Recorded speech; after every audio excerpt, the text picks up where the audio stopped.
The Old Man and the Figs.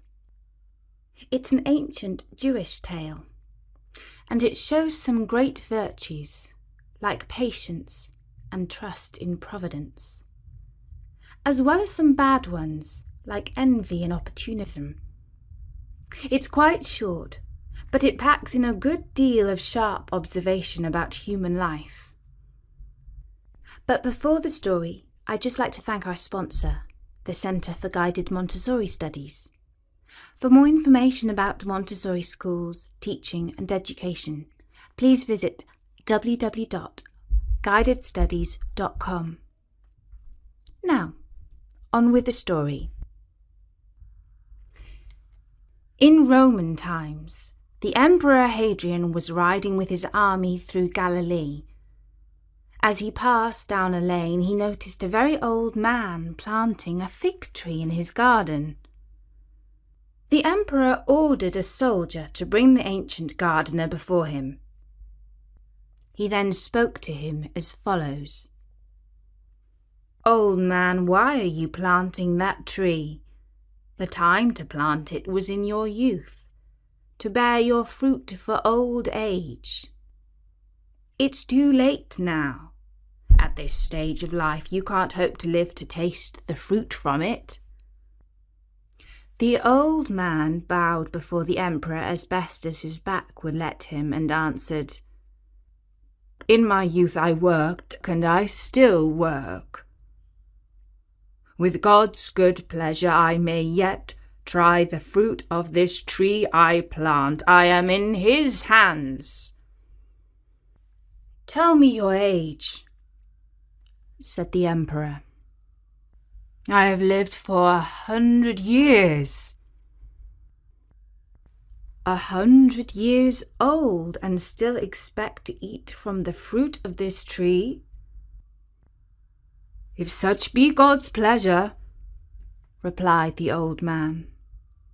"If not, I will leave it for my son, as my father left the fruit of his labour for me." "Well," said the emperor, "if you live until the figs from this tree are ripe, I pray you, let me know of it." 10 years went by. The tree bore fruit, and the old man enjoyed its figs for his breakfast. As it so happened, the emperor was again visiting Galilee. The old man resolved to visit him.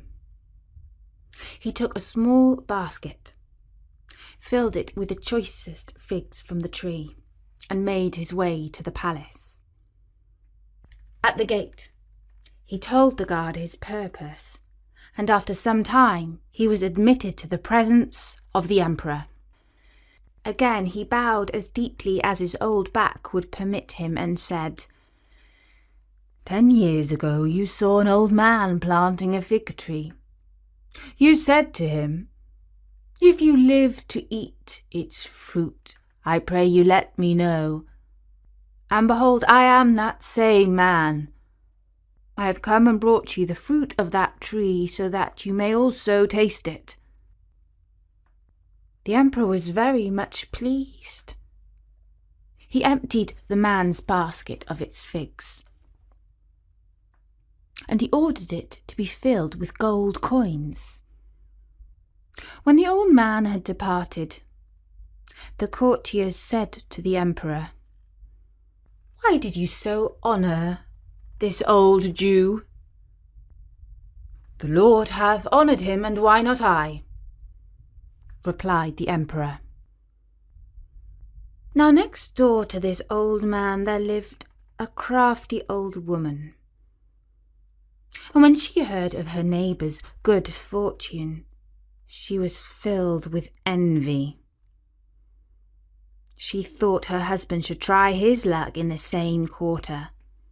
She filled an immense basket with figs, placed it on his shoulder, and said, "Now, carry this to the emperor.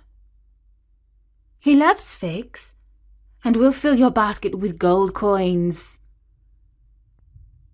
When her husband approached the gates of the palace, He told his errand to the guards, saying, "I brought these figs to the emperor." When this was told to the emperor, he ordered the old man to stand in the hallway of the palace, and all who passed him pelted him with his figs. He returned home, wounded and crestfallen, to his wife. She looked at her poor husband, and at last she chuckled and said, "Never mind. You have one consolation. If they had been coconuts instead of figs, you might have suffered harder knocks." And that witty and wise story is an ancient Jewish tale. Bertie says that if you've ever heard any Jewish anecdotes or jokes, you'll know that the same lively tradition of storytelling lives on to this day. And don't forget, there are loads more stories from cultures all over the world that you can find at storynori.com. But before I go, I would just like to ask you a question. How much do you know about Montessori schools and teaching?